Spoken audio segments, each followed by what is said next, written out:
وطن ای جان، وطن ای دل، وطن ای سرزمینی گل. بهشتی ما، بهشتی ما، بهشتی ما، بهشتی ما، بهشتی ما، بهشتی ما، بهشتی ما، بهشتی ما. با افتخار میگویم که من شهروند جمهوری تاجیکستان هستم. از همه چیزی مقدس برای ما وطن است. میسازد آن را وصل کرد و بایستیم که وصل نمود. دستاوردی از همه بزرگش همین رسیدن به استقلالیت بود. وقتی ما آنها را به زبان میبیاریم وجود ما را افتخار فرا میگیرد. تاجیکستان خانه تمام تاجیکان دنیاست.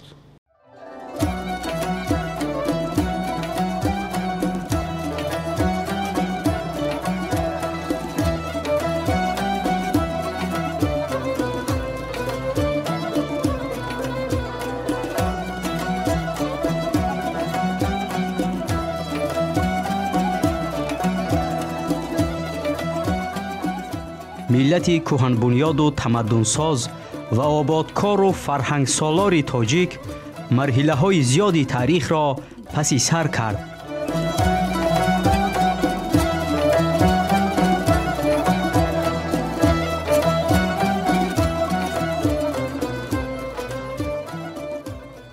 موضوع وطن، وطنداری، وطندوستی و میهن‌پرستی موضوع به اصطلاح انتولوژی یا وجودی بوده است و همیشه مردم آگاه، افراد آگاه، جامعه‌های آگاه به همین نکته اساسی تمرکز کردند و وطن و وطندوستی و وطنداری را ترغیب کردند. بابا و اجدادان ما بودند که در لحظه‌های ضروری و حساس تاریخی جانشان را برای وطنشان نثار کردند. از جمله شیرک، از جمله تیمور ملیک، دیوشتیج و چندین نفرانی هستند که آنها در لحظه‌های ضروری و حساس تاریخی حتی از جانشان گذشتند و وطنشان را حمایت کردند. همه همین ابتکاری که از جانب رهبر دولت ما چی در داخل چی در خارج کشور تطبیق می‌گردد با وصف وطن البته علاقه‌مندی دارد و در این زمینه کشوری با وصف می‌شود و مهمتر از همه ما طور شایسته معرفی می‌شویم. وطن مادر، این شعار به عمق تاریخ ملت ما رفته می‌رسیده است. ما در گذشته زمین رو مادر می‌گفتیم به این معنی که زمین می‌پرورد ما رو و کلی چیزی که در روی اون هست می‌پرورد و آسمان پدر گفته می‌شد و همین اصطلاح‌ها حتی استفاده می‌شد. دیو پتر، دیو متر. از نقطه نظر بیولوژی هم شما ببینید باران می‌بارد، حاصل فراوان میشه. در همین ادبیات شفاهی ما هم وقتی که توجه می‌شود وطن نقش کلیدی دارد. ببینید چرخ و فلک مرا به چرخ آوردی، کولابی بودم مرا به بلخ آوردی. کولابی بودم آب شیرین می‌خوردم، سرگشته مرا به آب تلخ آوردی. یعنی وصف وطن ببینید، بزرگی وطن ببینید چقدر. یا میگه ما بلبلی مستیم و چمن نیست مرا، ما مردی مسافریم وطن نیست مرا. این عمر عزیز که به وطن میگذرد کردیم سفری دور و کفن نیست مرا.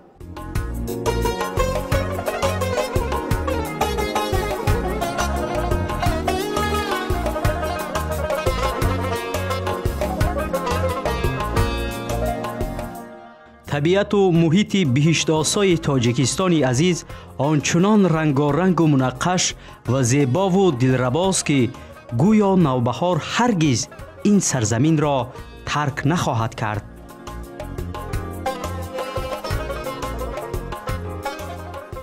تاجیکستان خیلی کشوری زیبای عالم است که نظیرش در عالم نیست. رهبر عالی کشور پیشوای معظم ملت در سخنی بسیار والایشان گفتند که تاجیکستان یک نعمت خداداد و یک پاره بهشت روی زمین است.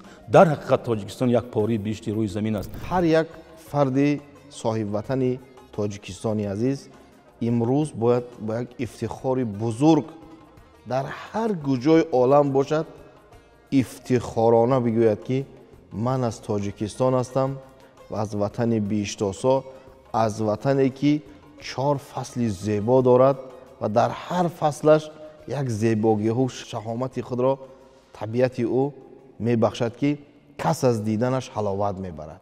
وقتی شعر ترسونزاده وطن را میخونید میگوید که وطن در هر کجا آمد به سر فارم هوای تو، من از آن سوی اقیانوس بشنیدم صدای تو. اگرچه در میان طوفان و موج بحرها بودند ولی آمد به گوش من صدای رودهای تو. این است وطنداری، همون صدای رود 30 رود زرافشان و 5 از تمام موجهای اقیانوس بالا دانستن شاعر از همان شهادت میداد که وطنش خیلی دوست می‌دارد و در آخر میگن که به وقتی بازگشتن چون رسیدم بر حدودت من شدم مفتون و شیدای نمودت من نشستم در زمینی تو پریدم در هوای تو با آهنگی سرودت من با آهنگی درودت من به چقدر به وطن بازگشتن شاعر تاثیر میکنه و در آخر از همه نقطه کلیتسانی این شعر این است که میگن که اگرچه بارها افتادم از یار و دیارم دور و سیاحی مرا کردن اگرچه دوستان مشهور ولی من در همه جا در همه کنج و کناری در همیشه با وطن بودم همیشه با وطن مسرور. و تصور کنید وقتی که میرزا ترسمزاده اشعارشان می نویستند در وصف وطن او از کجا آن را می نویستند؟ از وجه آمدن از بزرگی وطن نویستند. استاد محمد غایی میگه که وطنداری وطنبانی است میدانی وطن ناموس انسانی است میدانی وطن در پشت دارا و گدا کم نیست وطن انعام ربانی است میدانی وطن از گوشه ایمان اگر باشد وطنبانی مسلمانی است میدانی عزازیل در نقاب دوست می آید جهان یک دام شیطانی است میدانی وطن گم کرده را چون اختر پران خطی پرواز سرسانی است میدانی. من وطن همین خیلی میفهمم.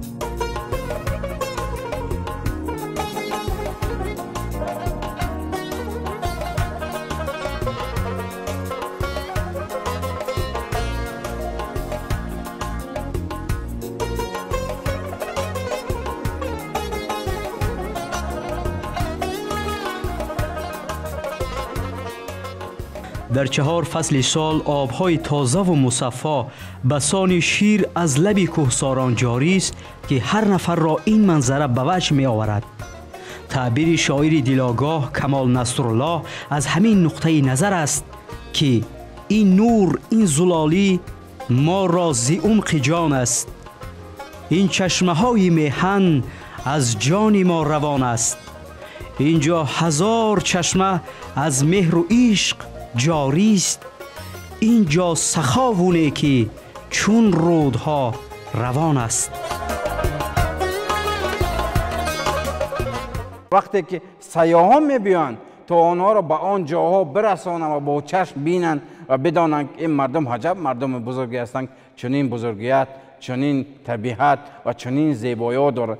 امروز رهبرایی که از این طرف به ولایت سوغ میروید به ولایت مختار کوهستان بدخشان میروید به ولایت ختلان میروید در راه هر جای آبادی میبینی هر ساختمان میبینی اما مردم مهنت کش میبینی افتخار میکنی من زاده این سرزمین هستم من شهروند این کشور هستم.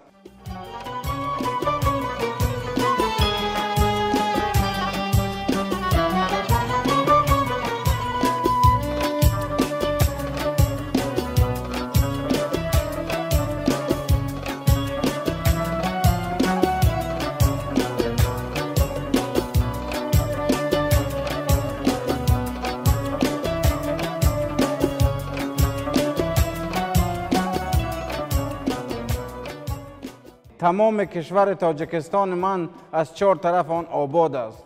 در هر گوشه آن بهترین چشمه های با شفا هستند بلندترین قله ها هستند زمین های آسلده هستند مکان های هستند که هر یک کس ممکن آرزوی دیدن آنها را میکند. ما توانستیم که از این ملت از این وطن از این سرزمین تاریخی از این آب و خاک پاک نیاگان چون گوهرک چشممان چون جانمان چون مادری عزیزمان حفاظت نموده باشه.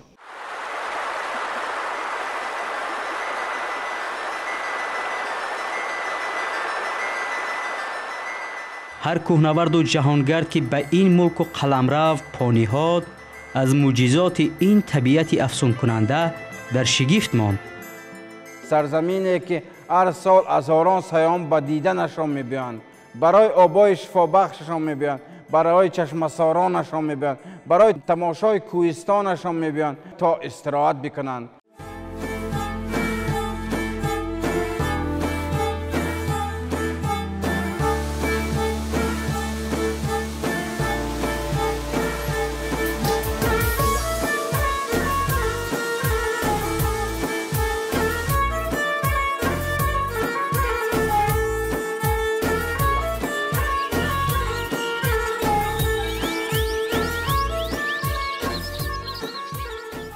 به ولایت سوخت به حقبه انزا برویم. به ولایت مختار کوهستان بدخشان به حقبه کوهتیزک میبراید.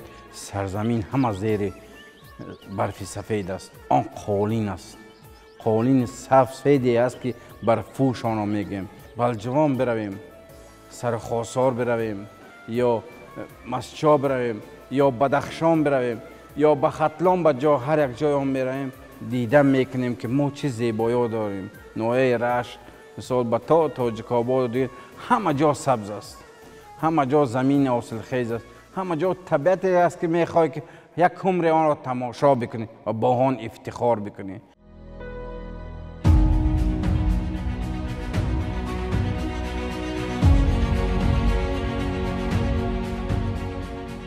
سیر به گوشه های این سرزمین بهشتی واقعا جالب و گواراست. دشت و دامنهای فراخ، زمینهای وسیع کشت، درختان باراور و سرسبز، کل و چشمه های صاف و جلادار، قلعه های محتشم تاریخی، مردم معنیگرا و فرهنگ دوست و در هنرمندی توانا و چیره دست به کس توان و روحیه دیگر می بخشد.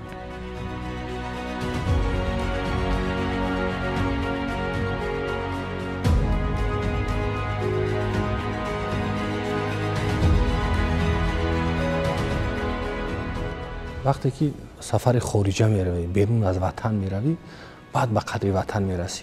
بعدا میایی مقایسه میکنی در حقیقت وطن ما تاجیکستان عزیز ما چقدر زیبا است. طبیعت زیبایی که وطن ما دارد فکر میکنم که نه هر وطن دارد، نه هر گوشه این دنیا دارد و بیهوده هم نیست که رهبر دولت پیشوای ملت هم دائما تاکید میکند که تاجیکستان بهشت روی زمین است. صدای گوشنواز نسیم فارم و شرشره های طبیعت دلفریب کوهستان تاجیک و رود و چشمساران نوای فارم موسیقی را میماند که بدون تنفس به گوش کس وارد می شود. خلاص یک مصوره بسا زیبا و ناتکرار را مادر زمین با دستان خود محض در این کشور افسانوی تاجیکستان گلستان ایجاد کرده است. صحراهایی که چشمه هایی که پرها می روند، صدای گوشه از گوشه ها صدا می بیاد، مخصوصا باران وقتی که از خانه می براید صدای بلبلان می بیاد، صدای کپکای کوهستان که ما خانه ها همون نزدیک کوه است آنها را می شنویم و بعد دمی حیران میشن که من چه کشوری دارم، من چرا از این شکر نکنم، من چرا از این افتخار نکنم و چرا نگویم که چنین سرزمین دارم. تمام گوشه و کنار تاجیکستان عزیز سفر کردم و بسیار هم از موضع‌های زیبای وطن عزیزمان دیدن کردم که کس روز از روز برای این وطن، برای این میهن، برای این خلق مهر پیدا میکند و دوست می‌دارد که من به این وطن نمیتوانم. در بعضی جاها برای لیژرانی میکوبند، جا نمییابند. ما را وقتی که سفید دره میروید تماشا میکنید یا انفراساختاری که در آن کوه ساخته شده است، من فکر میکنم جهان آن را ندارد. یک بزرگی، یک تشبث بیواسطه پیشوای ملت برای آبادی این سرزمین و این دیار و این دولت به خاطر آیندگان ملت است.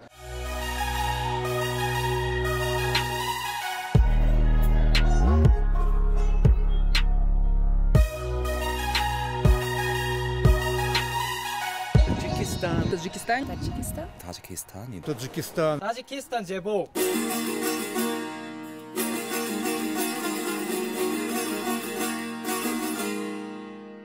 این دیار افسانوی دارای ظرفیت‌های خاص طبیعی، تاریخی و فرهنگی و سیاحی بوده با همه نزاکت و دلربایی‌اش تماشاگاه هزاران گردشگران جهان است.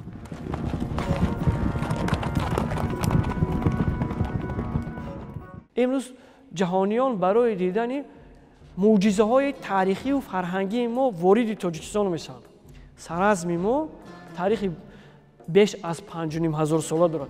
این ما ثابت نکردیم. این بزرگترین مورخان و باستانشناسان سطح دنیا ثابت کردند که ما 5,500 سال پیش صاحب شهر بودیم و شهر ساختیم. تعداد زیادی سیاحانی هستند که برای دیدن مثلا قلعه هولبوگ میبیان. مجموعه یادگاری‌هایی که در بالابی وادی زرافشان است، قلعه سنجرشاه، مقبره نقیب خان طغرل، پنجکنت قدیم мақбараи абу абдуллои рудакӣ, мақбараи муҳаммад башоро. ҳамзамон дар қисмати вилояти хатлон ин гуна ёдгориҳои хеле зиёде ҳастанд ба монанди мақбараи хоҷа исҳоқи хатлонӣ, хоҷа аюби ансорӣ, ёдгории табиии чилдухтарон, ёдгории табиӣ ва таърихии Чилучорчашма, мадрасаи хоҷа Машҳад ва хеле зиёд ёдгориҳои дигаре ҳастанд ки теъдоди хеле зиёди аз инҳо аллакай бо ташаббуси пешвои миллат ба феҳристи ёдгориҳои моддии ЮНЕСКО шомил гарданд.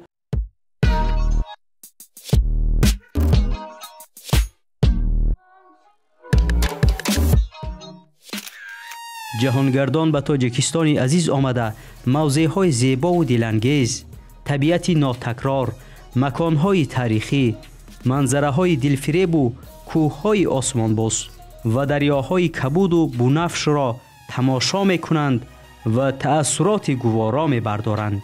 онҳо андеша мекунанд ки гӯё дар ин сарзамини таърихӣ кулли шоҳкориҳои табиати нозанин ба таври ҳайратовар ба ҷилва омадаанд.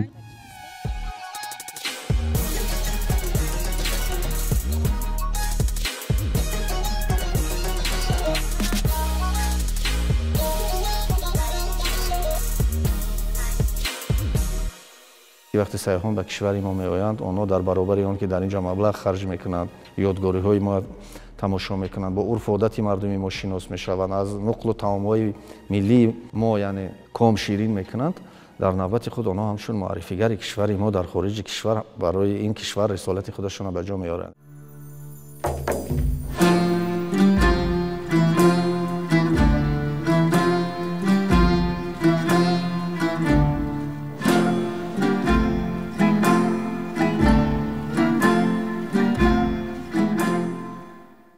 инфраструктури таърихии мо, яъне сайёҳати таърихии мо рушд мекунад, сол ба сол воридшавии сайёҳон ба ватани мо зиёд мегардад. ва роҳбари давлат ҳам дар паём гуфтанд ки яъне танҳо фақат дар соли 2024 аз давлатҳои хориҷа ба тоҷикистони мо 1 миллиону 400 ҳазор нафар сайёҳ ворид шудааст. ман фикр мекунам ин як нав муаррифии ватани мо аст барои ҷаҳониён.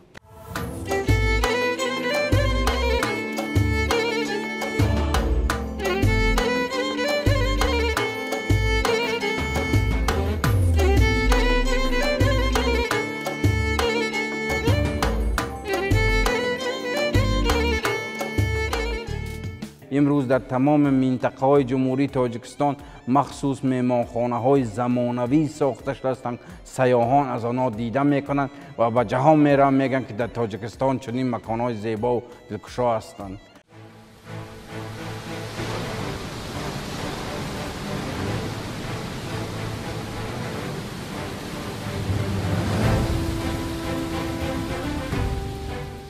در منطقه بزرگترین آبانبار برای ذخیره آبهای مصفا، تولید نیروی برق، پدید آمدن باز یک طبیعت دلربا و مفتون کننده که این همه در دامن کوههای سر به افلاک عملی می گردد، رشد ساحه انرژتیک را تأمین نموده بخش سیاحی را به سوی پیشرفت‌ها تکان خواهد داد. از مسائل مربوط به آب роҳбари давлати мо тавонистанд ки тамоми таваҷҷӯҳи аҳли ҷомеаро ба ҳамин масъалаи хеле муҳим ҷалб кунанд. дар тамоми он радабандиҳо рейтингҳо ба истилоҳ рейтингҳои байналмилалӣ мақоми кишвари мо рӯз то рӯз боло рафта истодааст. фақат дар индекси байналмилалии роҳҳо бубинед ки кишвари мо дар миёни давлатҳои минтақа яке аз ҷойҳои баланда соҳиб аст. он шиори такондиҳанда барои миллати мо ки ҷаноби олӣ дар кушодани ноби роғун гуфта буданд ки тоҷикистон ба пеш, моро бо ҳамин шиёр аллакай мешиносанд. бо як сухани пешвои миллат мо ба наздикӣ дар давлати Болғористон будем. дар он ҷо вақте ки мо гуфтем мо аз ҷумҳурии Тоҷикистон ҳастем, як кампири бовар мекунед, агар хато накунам шояд аз 90 боло бошад. вақте мо бо ҳамсӯҳбат шидем, баъд гуфтанд ки шумо аз куҷо ҳастед? мо гуфтем ки мо аз Тоҷикистон. мо дар тайёра нишаста будем, ҳамон лаҳза павлӯи ҳам менишастем. вақте гуфтем аз Тоҷикистон, ӯ ҳамин қадар гап гуфт Тоҷикистон ба пеш, ва мо гуфтем ки дар ҳақиқат бин ин сухани пешвои миллат то чӣ ҳад мардума мафтуни Тоҷикистон кардааст.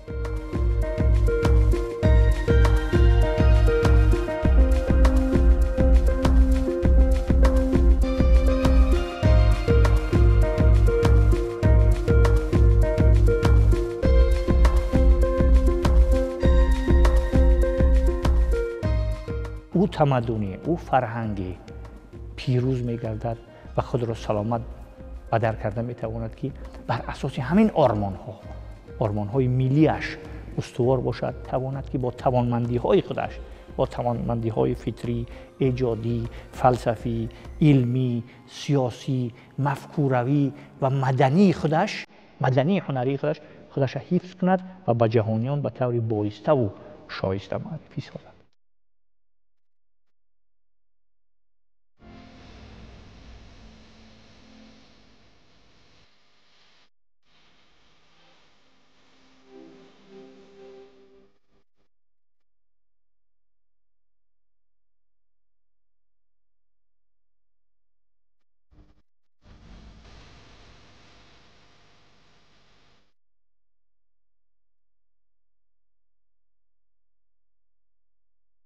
اصول‌هایی که در طول تاریخ هزار سالها در شهرسازی ما، در هنر آرایشگری ما، در هنر معماری ما نقش اساسی داشتند، همه اینها در زمان امروز زنده شدند و با همون شکوه و شهامت امروز جلوه میکنند. یک مدت کوتاه شهر دوشنبه عزیز ما زیر راهبری رئیس شهر دوشنبه محترم رستم امام علی به یک شهر آرزوها تبدیل گردید.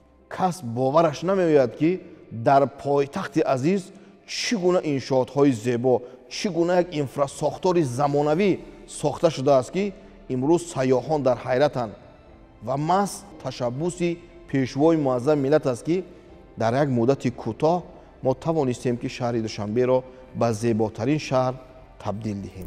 همین شهر دوشنبه به صفت پایتختی تاجیکستان صاحب استقلال با یک مثلا مقتدرترین شهرهای جهانی که اونا در شکل مگاپولیس تصور میکنن و بیان میکنن با اونا مانند شده است.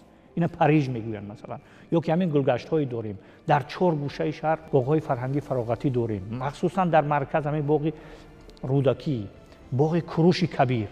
یعنی ببینید اصل بنیاد و ریشه ما کروش است، فرهنگ کروشی است، فرهنگی شهریاری هست و در همون خمیرمایه همین فرهنگ اصلش خیرت‌ورزی است، شادزیستی است، روادهی است، انسانگری، گومانیسم است، دوستداری است، محبت است.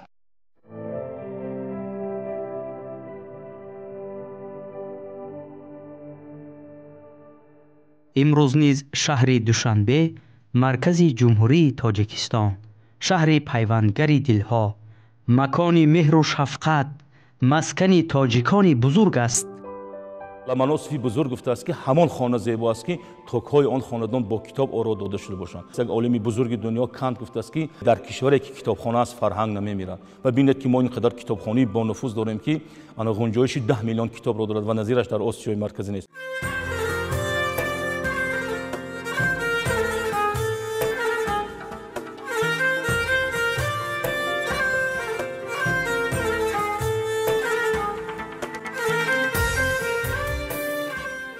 هر یک نفری که به تاجیکستان میبید و از کتابخانه ملی دیده میکند و میگد این مردم در اصل مردم فرهنگی هستند و توانستند در طول هزار ساله ها فرهنگ خود را نگاه داشتند و به آیندگان بسپارند تا توسط این بنا و این جا و این مکان و این تکنولوژی که امروز است.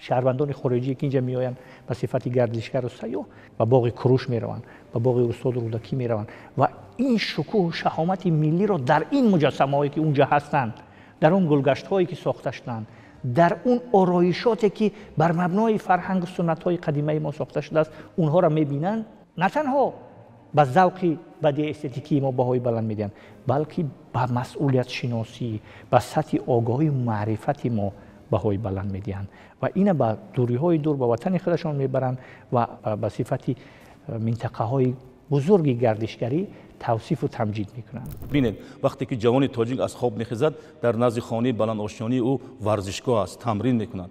وقتی که به کتابخانه میبرد، این خودر کتابخانه بی‌نظیر، وقتی در اونجا علم میآموزد خسته میشود و بیرون میبرد این قدر باغهای کوروش کبیر، باغهای رودکی. من فکر میکنم که جوانان و نوجوانان و شهروندان جمهوری تاجیکستان بهترین خوشبختترین انسانهای سیاره هستند. من در جایی گفتم که اگرچه دور با یکدیگر قرینیم، دو نقشی تازه در دور نگینیم، بیا نازیم از دور و زمانه، تو خوشبختی و ما خوشبخت‌تریم.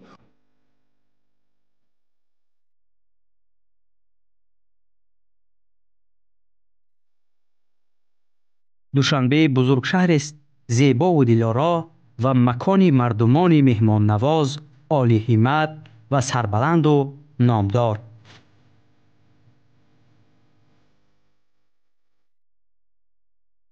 به نزدیکی برادرانی از امریکا شاید باشند که با فارسی صحبت میکردند، با تاجیکی صحبت میکردند، میگفتند که ما باید به تاجیکستان برویم که در اونجا در یک گوشه باغ عمر خیام است، در یک گوشه باغ رودکی است، گلگشت زیبای کوروش کبیر است. در اونجا تمامی بزرگی های ملت آریایی، ملت فارس، ملت تاجیک در اونجا احیا می شود و این یگانه گوشه هست که این تاریخ باستانی احیا می شود، نگهداری می شود.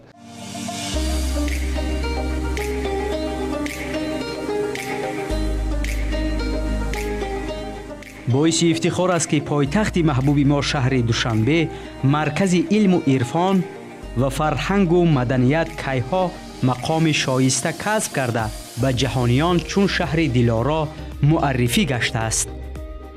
دوشنبه ما میزبان بزرگترین و با شکوهترین چهاربینی های سطح جهانی شده است. این معنای آن دارد که سازمان ملل متحد، سازمان های مربوطه بین المللی تاجیکستان را و دوشنبه را به صفت پایتخت، به صفت شهری که توانسته است که نفوذ زیاد را جمع کند، مردم فرهنگی را جمع کند، آیین و سنت های شهرداری را در خودش تجسم کرده است، اون اعتراف کردند و بر این اساس بزرگترین چهاربینی های جهانی را در اینجا گذراندند، مخصوصا در زمینه آب. شکوفایی این مردم را میخواهم، پرچم بالای این وطن را میخواهم، سر بالای این ملت را میخواهم. این وطن، این ملت همیشه درخشان باشد. با سبق از گذشته خود، از تاریخ خود به قدر این دولت رسیم و آن را وصل کنیم. استاد لایق میگن که هر جا که روم ولی وطن در یک جاست. هر سنگ وطن مثال هیکل زیباست. دنیا همه زیباست ولیکن بر من مادر یکتاست. تاجیکستان یکتاست. وطن ای جان، وطن ای دل، وطن ای سرزمینی گل، بهشتی ما، بهشتی ما، بهشتی ما، بهشتی ما، بهشتی ما، بهشتی ما، بهشتی ما، بهشتی ما.